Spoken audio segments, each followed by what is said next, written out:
Bonjour tout le monde, très heureux de vous retrouver pour un nouvel agenda sportif. Aujourd'hui, nous parlerons handball. Aurélien, vous avez prévenu dans le Delta Sport, puisque mon invité n'est autre que David Darras. Bonjour. David, bonjour, le coach de l'USG.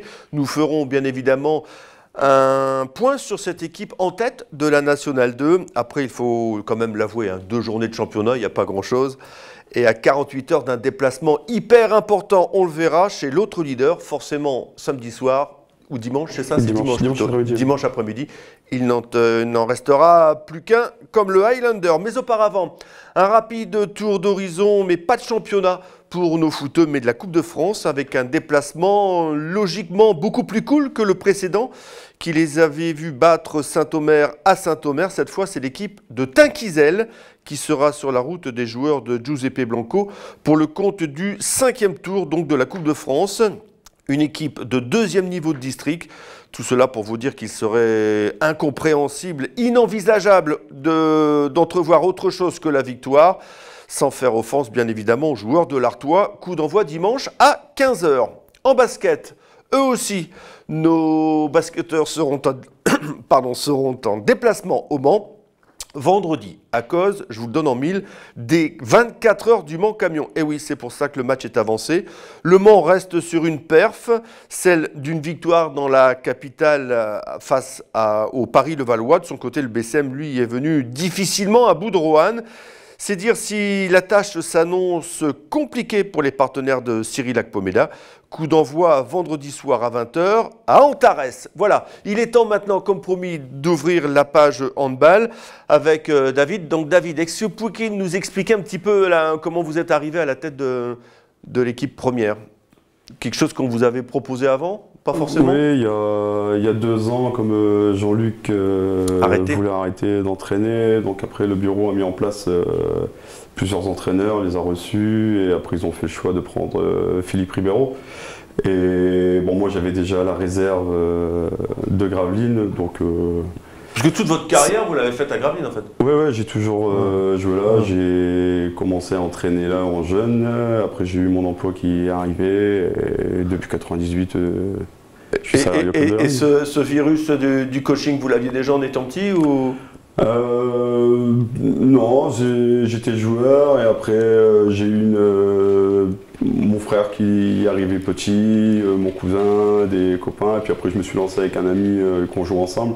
Et après, bon, je me suis mis et cette dedans. transition entre le terrain et le banc, à l'instar de Philippe Ribeiro, lui, il est peut-être passé un peu vite du terrain au banc. C'est quelque chose que vous avez travaillé, ça? Moi, j'avais que moi, je jouais, mais j'entraînais que le jeune. J'entraînais pas les seniors. Et dès que j'ai fini d'arrêter de jouer, là, j'ai pris en place la réserve. Parce que moi, quand j'étais joueur, je voyais que la réserve, ça allait pas trop. Il n'y avait jamais personne pour les coacher. C'était un peu... Un peu le parent pauvre, toujours des équipes premières. Donc, après, ils étaient dépendants d'eux-mêmes. Donc après, je me suis dit d'aller. Je savais qu'il y avait pas mal de jeunes que moi j'avais qui montaient. Donc, parce que c'est une bonne école quand même. Il y a pas mal de jeunes de Gravelines qui partent à l'extérieur. On en a beaucoup. On en a eu mon frère qui est parti. Après, on a le petit Florian Bian qui est passé là-bas. On a eu Thibaut Fatou.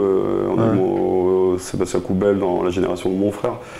Après Dunkerque reconnaît tout de suite nos joueurs et nous on les envoie parce qu'on sait que il y a beaucoup de jeunes qui veulent essayer d'être pros et chez Gravelines c'est quasiment pas possible vu formation. Donc on les envoie le plus vite possible à Dunkerque. Ouais, et puis s'ils ne réussissent pas à ce niveau-là, ils reviennent chez vous. Ils reviennent facilement sur Dunkerque. Donc alors l'effectif cette année a été pas mal chamboulé avec notamment l'arrivée du Hasbrouckois Léo Deblonde qui est venu compléter l'effectif. Alors est-ce que c'est le gaucher, l'arrière droit qui vous manquait l'année dernière? Ouais, quand même. Il y avait déjà Jonathan qui était déjà pas mal, mais Léo a déjà une expérience d'un niveau plus important que lui. On le voit cette année. Comment il est arrivé chez vous en fait? Le fait que son club descende, qu'il se retrouve au même niveau que Gravelines, il voulait déjà venir, Philippe avait déjà contacté il y a 2 ans ou l'an passé, et puis ça s'est pas fait pour X raisons. Et là, moi, comme on se connaît, j'avais un joueur qui jouait avec moi, qui sont ils sont bons copains, et puis il avait décidé d'arrêter, soit il jouait plus, ou il venait à Gravelines, quoi. Donc, comme après, niveau professionnel, il est resté sur Dunkerque. D'accord. Donc c'est un très bon joueur, on peut dire que c'est presque la recrue majeure de l'équipe. Alors il y a pas mal d'autres, hein, je les ai notés, Alex Ducrot, lui qui est venu en doublure de Jérémy Litière. Ouais, donc Alex sur Rudy Ress avait arrêté, donc il n'y avait plus de gardien. Voilà, non, il ne restait plus qu'un gardien. Après bon, c'est pas évident de trouver des gardiens sur le littoral, et comme j'avais Alex, moi, il avait déjà passé avec moi en prénat dans le temps, je lui ai demandé, ça lui a pas posé de problème, et puis bon, ça a arrangé tout le monde, quoi. Ah, c'est spécial, hein, le métier de gardien de but. Ouais, Siegfried Andrit, lui, c'est un pivot qui nous vient d'Épernay, ou est-ce que vous êtes allé le pécho, celui-là? Tout s'est fait par rapport à Léo, comme Léo est aussi travaille un peu dans tout ce qui est immobilier aussi, je crois. Donc Zig, Siegfried. Ah voilà, Zig, c'est plus facile.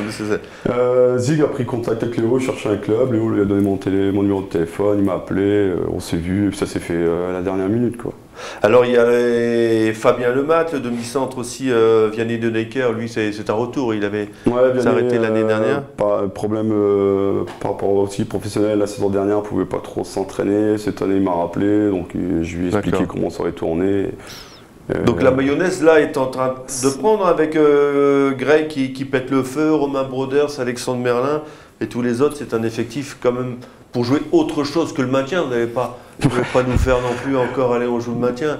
Non, mais 2 matchs, 2 victoires, vous êtes allé terrasser Savigny qui se demandait ce qui se passait dans sa salle. Là. Mais ça l'a bien tourné pour nous là-bas, on a pris le match sérieusement, je ne sais pas comment ils l'ont pris. Après, une fois qu'on a fait un trou, on a des. Parce qu'ils sont allés foutre une cacahuète à Billy la semaine dernière. C'est ça, après, le week-end après, quand j'ai vu qu'ils ont exploser Billy, je crois qu'on a pris 3 points qui font plaisir. Est-ce qu'on peut dire que c'est une des équipes les plus fortes quand même que l'USG ait eu depuis que l'USG existe, non? On va peut-être pas aller jusque-là? Non, je sais pas exactement. Moi, j'ai joué. Un coach, il se méfie tout le temps des questions. Ouais, mais moi, déjà en tant que joueur, on était déjà en 2. Quand on était monté en National 2, on avait déjà une bonne équipe.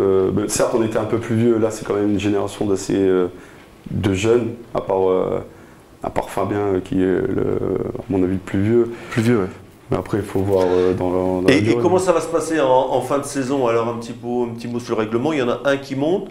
Bon, on va dire mettons qu'on ne monte pas. Deuxième, c'est les meilleurs deuxièmes. Et au niveau des descentes, comment ça se passe? Donc, il y a le premier monte sûr. Ensuite, le deuxième, c'est par rapport à toutes les poules de National 2. Donc, sur les meilleurs deuxièmes qui montent. Les meilleurs deuxièmes, mais logiquement, il y en a 3. Et 3 descentes. 3 descentes. Et le fait également de se retrouver dans une poule où géographiquement quand même c'est bien réparti. Il y a Ronchin, il y a Hasbrook, plus loin c'est quoi? C'est peut-être Amiens ou Paris? Plus loin, il y a du Billy. C'est Savigny. Savigny est mort. Région parisienne. Ça. Ouais, dans le sud, carrément sud de Paris. Stade Valéry-Quay, tout ça, c'est des équipes que vous connaissez. Il n'y a pas besoin de faire monter la mayonnaise pour jouer des équipes comme Billy par exemple. Ça monte tout seul, là, il y a toujours cette. Non? Ouais, il y a toujours une réalité, personne ne peut perdre contre le littoral, ça c'est sûr. On a joué Ronchin la semaine dernière, enfin il y a 15 jours. Et bon, ça se voit sur le terrain, quoi. On gagne 25-23, c'était tendu tout le temps. Ça va être comme ça tout le temps contre ces équipes-là? Oui, même si ça soit le haut de tableau contre le dernier, il n'y aura pas de. La semaine dernière, vous avez perdu en Coupe de France. On va dire c'est quoi? C'est un accident de parcours, où, de toute façon, dès le départ, on l'a vu, 11 joueurs au départ, on se dit, bon, est-ce qu'ils vont pour gagner? J'avais déjà pas mal de joueurs qui s'étaient retenus à cause de leur boulot. Après, comme notre équipe réserve jouait aussi, donc on a complété un peu l'équipe réserve. Et on a été à 11, mais bon, ça reste la coupe. De toute façon, après, on aurait fait encore un tour et après. Ça reste la coupe. Pas croire, alors là, il est trop tôt pour faire déjà pas un bilan, mais une prospective sur le championnat. Mais quelles équipes vont jouer les premiers rôles, d'après vous là? Amiens, Hasbrook et Saint-Valéry. Je crois qu'ils ont. Trio de tête avec Gravelines peut-être pour venir titiller tout le monde. J'espère. Mais Mais bon, on verra bien. Allez, donc le prochain match, vous le disiez, c'est dimanche après-midi à Hasbrook.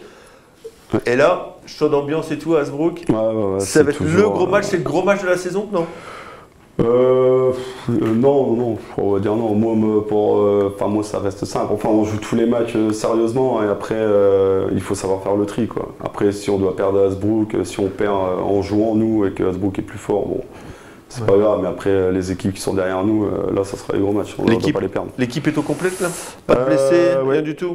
On a Léo là, Villeneuve là, qui s'est fait ouvrir à la pommette, mais apparemment ça va. Mais bon, il s'est fait une petite entorse légère, donc il essaye ce soir.